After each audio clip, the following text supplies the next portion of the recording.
Hello guys, welcome channel stocks analysis. So guys, हम लोग फिर से आ गए हैं कल के लिए, पूरे वीक के लिए देखने के लिए निफ्टी बैंक निफ्टी में क्या हो सकता है। उससे पहले जो नए लोग हैं, नए फॉलोअर्स है जो यूट्यूब देखते हैं, तो इस चैनल को ज़रूर से ज़रूर सब्सक्राइब कर लें। और जो भी देखना पसंद करते हैं पहले से जो सब्सक्राइबर हैं, कृपया लाइक दबाएं। लाइक दबाने से प्रोत्साहन मिलता है, मोटिवेशन मिलता है, एनर्जी और आती है कि हाँ अच्छे अच्छे वीडियोस बनाएं।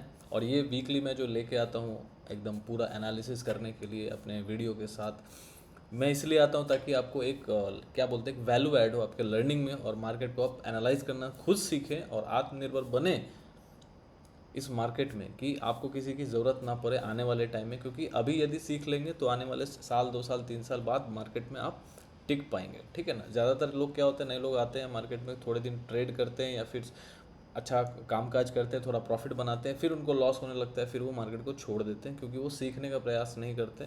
वो सिर्फ प्रॉफिट के चक्कर में रहते हैं, प्रॉफिट नहीं आता, फिर मार्केट को छोड़ देते हैं। लेकिन यदि आप खुद से सीखेंगे, थोड़ा टाइम लगेगा सीखने में, it will take some time, 3 years, 4 years, 5 years.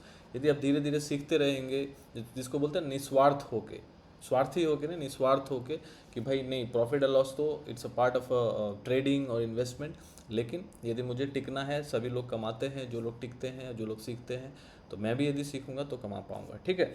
तो चलिए, सब्सक्राइब जरूर कर लीजिएगा, लाइक जरूर कीजिएगा। तो मार्केट आज का जो टॉपिक है, निफ्टी 21,000 जाएगा क्या। तो निफ्टी 21,000 जाएगा कि नहीं, हम लोग देखने का प्रयास करेंगे, या फिर वो फिर से 18,000 आएगा, वॉट एवर इट इज़, तो हम लोग देखने का प्रयास यहाँ पे करेंगे।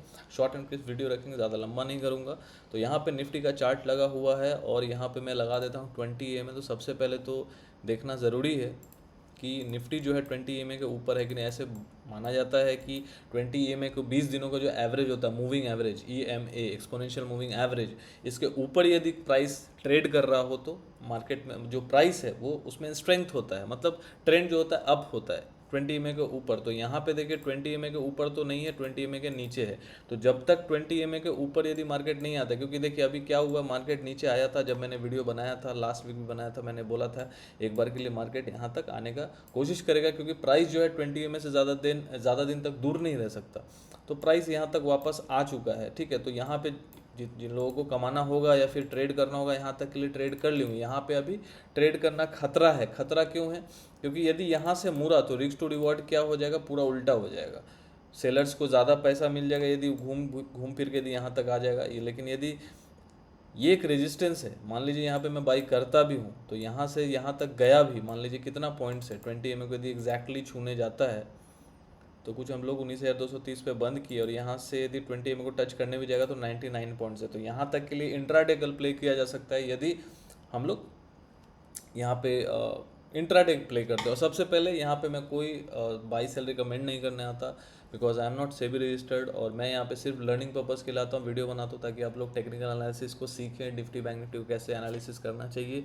इसमें कोई बाई सेल रिकमेंडेशन है कि ये कॉल ले लो, वो पुट ले लें, बस सिखाने के मकसद से आता हूँ। तो आप इसको उसी मकसद से लें, और अपने फाइनेंशियल एडवाइजर को पूछ के ही कोई ट्रेड करें, क्योंकि मार्केट जोखिम बड़ा है। ठीक है। तो यहाँ से मार्केट जो मुझे लग रहा है एक बार के लिए 20 EMA को टच करने तो ज़रूर जाएगा। मतलब 20 EMA कहाँ पे आ रहा है, 19,330 के आसपास, 19,330 के आसपास आना चाहिए कल मार्केट के, क्योंकि लास्ट डे भी डाउ जो था तेज ही था। तो यहाँ तक तो एक बार के लिए आएगा। तो जनरली देखिए, क्या 20 EMA के ऊपर आते ही हमें बाई कर लेना चाहिए, नहीं। देखिए इसके पहले भी 20 EMA के ऊपर काफ़ी ऐसे ही सेम नीचे आया था, ऊपर आके काफ़ी टाइम स्पेंड किया, फिर मार्केट ने घुमा दिया। तो इस बार भी वही कर सकता है। तो इससे बेटर है, देखिए दो चीज़ है, मार्केट यदि ऊपर आएगा तो जनरली बाई करना चाहिए, क्योंकि 20 EMA के ऊपर है तो बाई तो करना चाहिए। लेकिन एक चीज़ याद रखिएगा, जब तक ये पॉइंट जो है, ये जोन जो है, ये जोन जो है, ये एक रेजिस्टेंस का काम करेगा। ठीक है। इसको मैं रेड कर देता हूँ। ये क्या हो जाएगा, एक रेजिस्टेंस हो जाएगा, जो मैं बार बार बोलता हूँ, 19,844, 19,844, ये एक जोन है, रेजिस्टेंस है। यदि मान लीजिए इसके ऊपर आ भी गया, 20 EMA के ऊपर दो क्लोजिंग दे भी दिया, यदि आ जाता तो अच्छी बात है। तो फिर मार्केट एक बार कोशिश करेगा इसको टच करने की, है ना, 19,600, 700, 800 वहाँ तक जाने की कोशिश करेगा। ठीक है। सिंपल सी बात है। लास्ट टाइम मैंने एक चीज़ आप लोगों को सिखाई थी, फिबोनाची को मतलब प्लेस करना और देखना। देखिए लास्ट टाइम क्या हुआ था, यदि फिबोनाची कैसे प्लेस किया जाता है, यदि ये मार्केट जो है यहाँ से एक फॉल दिया था यहाँ तक नॉन स्टॉप, है ना, इस ये जगह, तो यहाँ से यहाँ तक मैंने फिबोनाची को प्लेस किया था, और ये कहीं ना कहीं ये जो जोन है, जो जहाँ तक रिट्रेस किया था, पहला 23%, 38%, फिर 50%, फिर 60%, 61%। तो 61% के ऊपर ऐसा माना जाता है यदि इसके ऊपर क्लोज कर देता है मार्केट तो ट्रेंड चेंज हो सकता था। मार्केट डाउन ट्रेंड में था, यदि इसके ऊपर क्लोजिंग कर देता 19,885 जो मैं चिल्ला चिल्ला के हर वीडियो में बोल रहा था, लाइव में आके इंस्टाग्राम में बोल रहा था, इसके ऊपर यदि क्लोज कर देता तो कहीं ना कहीं मार्केट फिर बुलिश हो जाता 78% और फिर टॉप तक फिर से जाता। तो 61% से घूम गया, वहाँ से फिर मार्केट आप लोगों ने देखा क्या हश्र हुआ, ठीक है।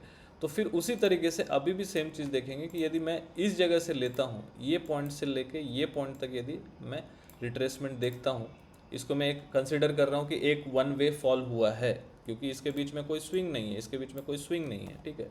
तो वन वे फॉल हुआ है, तो यहाँ से यदि मैं फिबोनाची को देखता हूँ प्लेस करके, तो 61% और 50% कहाँ आ रहा है, 50% कुछ यहाँ आ रहा है 20 EMA के पास, देख लीजिए, है ना। और 61% कहाँ आ रहा है, 19,464। तो हो सकता है मार्केट एक बार के लिए 464 के जोन तक भी जाए ट्रैप करने के लिए। मैं साइकोलॉजिकल पार्ट पे आता हूँ। देखिए मार्केट हमेशा कोशिश करेगा एक जो रेजिस्टेंस पॉइंट हो या सपोर्ट पॉइंट पे जब भी आता है ना, तो मार्केट वहाँ पे ट्रैप करने की कोशिश करता है। यदि रेजिस्टेंस को थोड़ा ब्रीच कर दिया जाए तो मार्केट में लोग क्या सोचेंगे, यदि यहाँ पे रेजिस्टेंस मान लीजिए इस बार 61% ब्रीच कर ही दे, तो यहाँ पे आप लोग को क्या लगेगा कि यहाँ मार्केट ट्रेंड चेंज कर चुका है। तो इसीलिए बोला जाता है जब इसके ऊपर दो क्लोजिंग प्रॉपरली ग्रीन कैंडल के साथ है तभी आप माने कि ट्रेंड चेंज हुआ है। तो 61% तक हो सकता है जाए, 19,450 तक, 60 तक जाए, जो 61% आ रहा है। इसके ऊपर यदि क्लोजिंग करता है तो एक बार के लिए आप दो बार देखें कि हाँ जाता है कि नहीं, क्लोजिंग करता है कि नहीं ग्रीन कैंडल के साथ, कुछ इस तरीके से कुछ इस तरीके से क्लोजिंग करता है कि नहीं प्रॉपरली, है ना। ऐसा दो क्लोज करता है, उसके बाद आपका ट्रेड बन जाता है फिर कहाँ के लिए, यहाँ के लिए, सॉरी यहाँ के लिए बन जाता है ना। सिंपल सी बात है। फिर यहाँ के लिए हम लोग प्ले कर सकते हैं, यहाँ तक के लिए ट्रेड कर सकते हैं। उसके बाद एसएल क्या लगाएंगे, जो ब्रेकआउट कैंडल होगा वही लगाएंगे, ठीक है। यहाँ पे किसी को ट्रेड करना है, सिंपल सी बात है, आपको एसएल प्रीवियस डे का लो लीजिए या फिर प्रीवियस टू प्रीवियस डे का लो, इसका लो या फिर इसका लो। मान लीजिए कल फ्लैट खुला तो लास्ट डे का जो लो है, लास्ट डे का लो क्या है, 19,210। हाँ तो 200 का एसएल लगा के अभी ट्रेड करना चाहिए, ज़्यादा बड़ा एसएल है नहीं। मान लीजिए 20 पॉइंट प्लस में खुला तो ऊपर के लिए प्ले किया जा सकता है, ट्रेड किया जा सकता है। एसएल अब 19,200 का लगा के रखिए, यदि इसको ब्रीच करता है थोड़ा बफर लगा लीजिए 19,190, वहाँ तक के लिए बफर, थोड़ा बफर लेके extra 10-20 point extra stop loss लेके आप ले सकते हैं। कंजर्वेटिव स्टॉप लॉस होगा, क्योंकि इस जगह में ज़्यादा बड़ा स्टॉप लॉस लेने का कोई मतलब नहीं है। यदि क्योंकि मार्केट पलटी मारा था फिर वापस से कहीं घूम घाम के फिर वही ब्रीच न कर देना 18,850, ठीक है।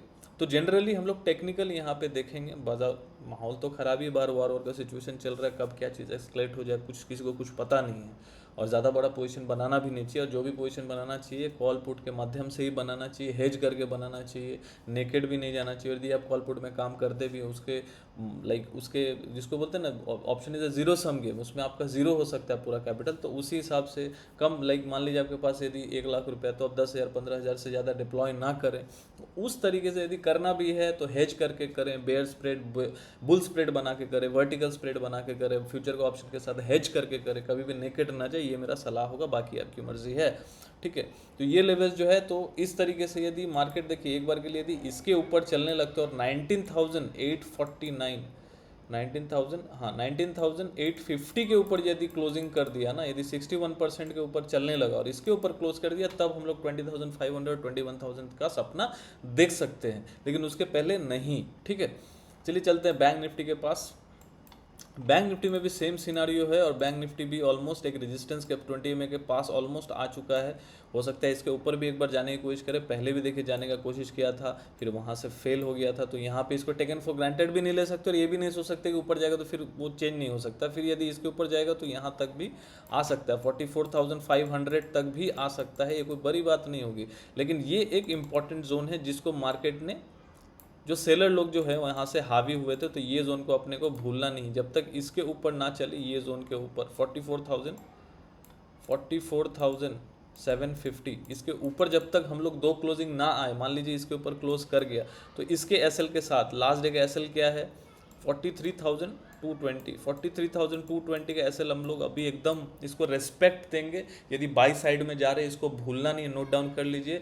43,220 है, आप 43,200 ले लीजिए। 43,200 का एसएल लगा के आप बाई किया जा सकता है। ये एकदम स्ट्रिक्ट स्टॉप लॉस होगा और इसके ऊपर यदि हम लोग चलते हैं तो यहाँ तक पहुँच सकते हैं और यहाँ तक हम लोग ट्रेड कर सकते हैं। लेकिन यहाँ पे कहीं ना कहीं जाकर प्रॉफिट बुक करना चाहिए और देखना चाहिए कि इसके ऊपर कैंडल क्लोज कर रहा है। यदि क्लोज करेगा फिर ही हम लोग ऑल टाइम हाई की तरफ जाएंगे। सेम यहाँ पे भी वही, वहाँ पे भी वही। तो यही रणनीति हम लोग को अपनाना चाहिए। और कोई भी यदि आप पोजीशन बनाते हैं, आप नेकेड ना बनाएं, आप उसको हेज करें। और आशा करते हैं आजकल लेवल्स जो बताने का आपको मैं बताना चाहता हूँ मैंने कन्वे मैं कर पाया हूँ। और यदि कर पाया हूँ, यदि आपको वीडियो अच्छा लगा हो लेवल्स बताने, क्योंकि मैंने शॉर्ट एंड क्रिस्प रखा है, कुछ इसमें हौच पौच नहीं। जो मेरे पहले के लेवल्स थे ऑलरेडी अचीव हो चुके हैं। यहाँ से क्या रणनीति होनी चाहिए, हाँ यदि यहाँ से यदि लो कटता है तो फिर डाउन ट्रेड भी ले सकते हैं। यदि लो ब्रेक होता है तो लो क्या है 43,220, यदि 43,220 ब्रेक होकर क्लोजिंग देता है कुछ इस तरीके से, वो पार्ट भी मैं बता देता हूँ ना कि आप क्लोज हो लाइक कंफ्यूज हो जाए। इस तरीके से कोई कैंडल यदि बना देता है इस तरीके से है ना, देख लीजिए इस तरीके से कैंडल कहीं बना दिया यहाँ, तो फिर यहाँ का स्टॉप लॉस डाल के, टॉप का स्टॉप लॉस डाल के, जो हाई जो भी होगा, या तो ये कैंडल का हाई या फिर प्रीवियस डे का हाई जो फ्राइडे का हाई है उसका ऐसे लगा के फिर यहाँ के लिए प्ले कर सकते हैं। नीचे के जो लेवल्स होंगे 42,600 और 42,100, तो यहाँ तक आ जाए तो फिर आपको टारगेट ले लेना चाहिए। निफ्टी में भी सेम है, यदि प्रीवियस डे का लो ब्रेक होता है, लो क्या था प्रीवियस डे का, लेकिन नेक्स्ट डे का तो कुछ पता नहीं है ना। नेक्स्ट डे का यदि मान लीजिए ऐसा कैंडल बना दिया, यहाँ पे ऐसा बना दिया है ना, तो फिर आपका प्रीवियस लो क्या हो जाएगा, ये वाला। मान लीजिए कल कोई भी यदि ग्रीन कैंडल बना, अभी तक के लिए प्रीवियस लो क्या है, ये वाला है। प्रीवियस लो मैं फिर से यहाँ मार्क कर देता हूँ 19,210। इसके नीचे यदि क्लोजिंग आ जाए, क्लोजिंग जाने से नहीं होगा इंट्राडे में, यदि क्लोजिंग रेड कैंडल के साथ आ जाए तो फिर इसके नीचे फिर से हम लोग ये पॉइंट्स के लिए शॉर्ट कर सकते हैं 18,000 या 19,000 के लिए, मतलब 200-220 पॉइंट के लिए फिर से नीचे के लिए ट्रेड कर सकते हैं। और ऊपर कब करेंगे, 20 में ऊपर जाए तो यदि आपको कल खुलते ही यदि फ्लैट मिलता है, यदि आपको बाई करना है तो 19,210 का एसएल लगा के बाई कीजिए। तो ये दोनों तरफ का मैंने आपको लेवल समझा दिया है, स्टॉप लॉस भी बता दिया है। यदि वीडियो अच्छा लगा तो ज़रूर लाइक कीजिएगा और नए लोग सब्सक्राइब कर लीजिएगा। Thank you for watching.